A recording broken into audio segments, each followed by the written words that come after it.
Voici une nouvelle édition du bilan de la semaine écoulée. Mon invité aujourd'hui est Craig Erlam de la société Oanda, basée à Londres.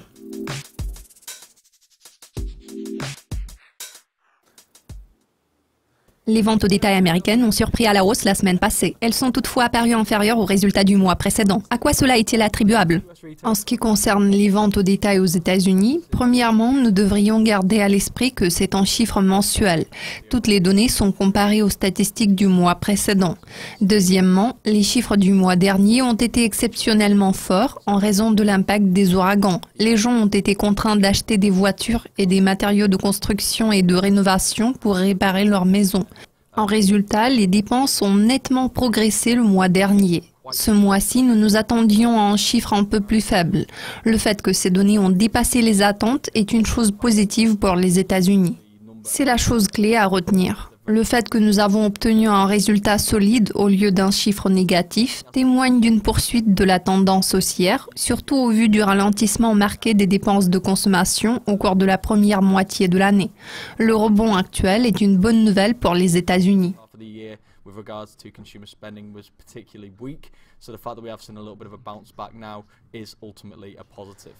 La semaine passée, les responsables des banques centrales se sont réunis pour discuter de leur stratégie de communication. Y avait-il des informations importantes pour les investisseurs? Pour être honnête, cette réunion des banques centrales a déçu les marchés. La réunion des 4 banques centrales majeures du monde, à savoir la Réserve fédérale, la Banque centrale européenne, la Banque d'Angleterre et la Banque du Japon, a alimenté les attentes des commentaires importants. Cependant, il semblerait que les responsables des banques centrales aient tiré les leçons du passé. Ils savent à quel point les marchés sont sensibles à tout commentaire. Cette fois-ci, ils ont fait preuve de prudence. Cette réunion portait plutôt sur les mesures de politique monétaire qui ont déjà été mises en œuvre, ainsi que sur les mesures conventionnelles telles que l'assouplissement quantitatif. Les décideurs politiques ont également abordé le sujet des orientations prospectives. Il n'y a eu aucune indication sur les mesures que les banques centrales pourraient prendre dans le futur. Mario Draghi n'a fait aucune mention du retrait des mesures de relance, tandis que Mark Carney n'a pas fourni de détails en termes de rythme éventuel du resserrement monétaire au Royaume-Uni. Il n'a même pas précisé s'il était optimiste ou pessimiste par rapport aux perspectives.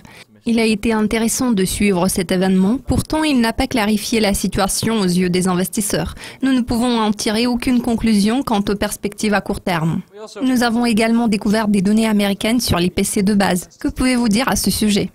Je ne pense pas que les données américaines sur l'inflation qui ont été publiées la semaine passée soient les chiffres les plus représentatifs de la tendance actuelle de l'inflation. La première moitié de l'année a suscité de vives préoccupations car l'inflation a affiché un ralentissement. Les gens ont commencé à se poser des questions de savoir s'il s'agissait d'un mouvement naturel, si un rebond était envisageable et si ce phénomène était dû à un durcissement de la politique monétaire. Puis nous avons vu un rebond dans la deuxième moitié de l'année, ce qui est un développement positif. Comme j'ai déjà fait noter, ces données ne sont pas les plus représentatives. Il serait inquiétant de voir une nouvelle baisse, mais jusqu'à présent, ce scénario ne s'est pas matérialisé. Les données de l'IPC sont surveillées de près. Pourtant, l'indice préféré de la Fed est celui de l'inflation sous-jacente des dépenses de consommation personnelle. Il sera disponible dans quelques semaines. En règle générale, ce chiffre est inférieur aux données de l'IPC. Ces statistiques devraient secouer les marchés. En revanche, si les données évoluent conformément aux attentes, cela laissera supposer que nous allons continuer de voir une inflation modérée. La Fed sera obligée de prendre des décisions difficiles si l'inflation évolue en dessous de la valeur cible, en dépit du resserrement graduel de la politique monétaire. Vous avez suivi les propos de Craig Erlam d'Oanda. Merci de votre attention. À la prochaine.